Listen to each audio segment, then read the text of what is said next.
This is Sheila with the Grateful Goddess, and with me today is Dr. Karen Wolfe. She's an Australian physician, coach, author, and international speaker.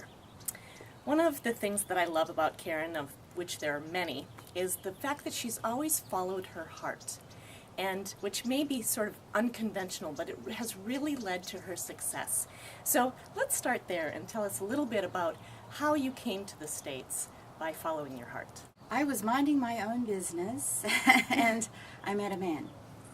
And you know, the key thing that it's always not as easy as that, but I had just been in a relationship that was somewhat unhealthy for me. So I made a decision that I would be on my own. And I became really good at being on my own, and I really came to love it. And so that was part of my own self-love. And then out of that self-love, I came to the United States for a conference. And the conference was something I really wanted to do. So the key here is that I always kept following. Once I came to really loving myself, I kept following what I wanted to do. Not for someone else, not because it was the right thing to do, but I really wanted to go to this conference because Viktor Frankl was speaking. Okay. And he was the keynote speaker there, and it was in Anaheim, in California.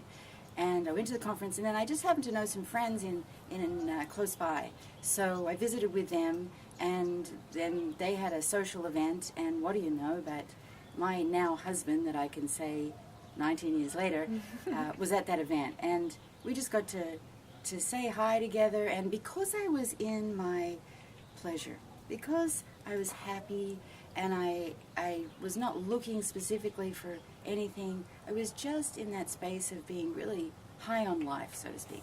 And we really connected, and I really liked him. I liked his soul and his heart. But he lived in the United States, plus he had 2 kids. And I lived in Australia. So off I went back to Australia after that, and then he came and visited me. There was something about our spark. And, of course, he always wanted to come to Australia. So I said, well, just get on a plane and come visit, and he did. And so that began kind of the love affair that brought me here. Oh, that's beautiful. And so in Australia, you were a physician, Yes. and you weren't necessarily loving that. So when you came to the States, how did you change things up so that you got to the place where you were passionate about your work again? Right, yeah, that's a good question. Well, I really realized when I was in medical school that I didn't like the disease care model of medicine. As most people know, that's how our healthcare system is structured. So, but I was a GP in Australia, and I kind of liked that because it was real personal, and I got to see families and do house calls. But when I came here, there was something happening here called the wellness movement that wasn't in Australia. So I was intrigued by that, and of course I couldn't work here when I first came because I was not a citizen. I came over to check the place out to see if it was a place I wanted to live, plus if Steve and I were going to, what was going to happen with that. We spent a year just floating, seeing what if and where's this going. And that's when I really got to know the wellness industry in the United States. And I thought, I could feel it in my heart that this is really what I want to do. I really want to help people be well.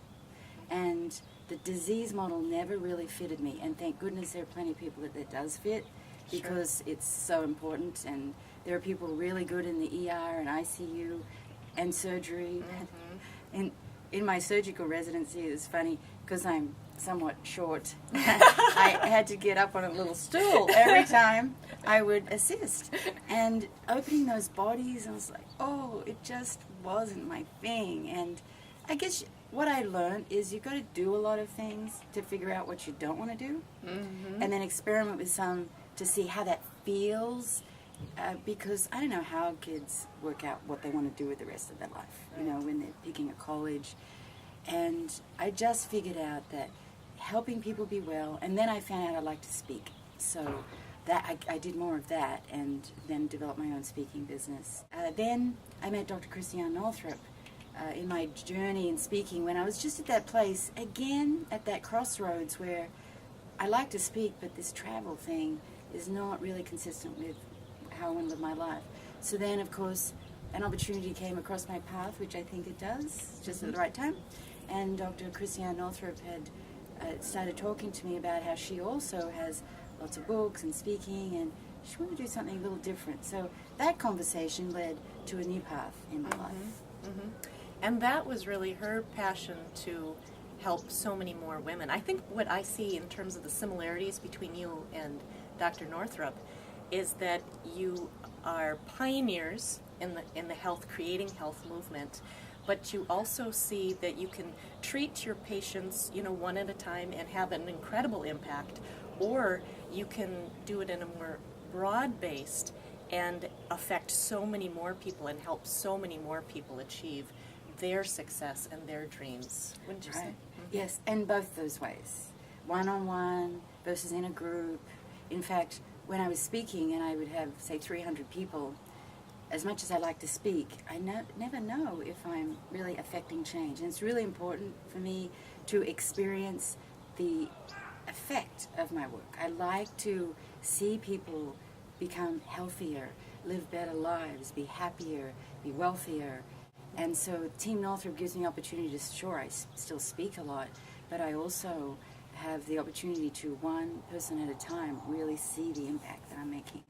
Yes, and that is really, and I guess that's why the speaking, you're getting to a large audience, but the coaching, you're truly making a difference and you're getting that feedback yourself. Yes. Yes, that's great. And it's a bit, I call it the caterpillar effect, because I know one person at a time, or perhaps you could call it the grassroots effect. When I affect one person, that person is then going to share it with other people. And then it kind of spreads out, and that's how I think true change happens. The grassroots, passion from the grassroots that can affect change upwards, because I'm not going to wait for the medical community to change. So one of your big passions is to reverse the diabetes epidemic. Do you want to speak a little to that? Yeah. Yes, so one of the messages, first of all, I love to tell people, because whoever is watching this knows someone with type 2 diabetes. That's guaranteed, because the epidemic is so high, and that includes children with type 2 diabetes. So I want everybody to know that type 2 diabetes is reversible, because doctors are still not telling people that. They're putting people on medication, and then it's assumed that, okay, I'll be on this for the rest of my life. Right. So it is reversible with lifestyle change. I'm not saying that medication is bad, but if people want to affect the lifestyle changes, you can reverse it. And it is my great passion to do that. And I think how that came about for me was the number of children now that are getting type 2 diabetes. And so the legacy that I want to leave, if we don't do something now, then it's going to be worse and worse. So with good, healthy, low glycemic eating, with good exercise and cellular supplementation, you can reverse it. And that's what I'm passionate about. I actually call it the Healthy for Life program, or the Releasing Fat. I kind of like that name, the Releasing Fat program. And we've made it so that it reaches people how they best like to learn. Some people like to work one-on-one. Some people like to listen in everyone's busy lifestyle. We have recorded calls where you can listen and follow along that way while you do the program. There's written materials. So again, it has to be customized. I think that's the key to behavior change too. You're talking about lifestyle change. That ain't easy. Right. So So we have to figure out someone's best learning style and with the quality of their life and the busyness, and match that. great. Well, thank you. All Karen. right.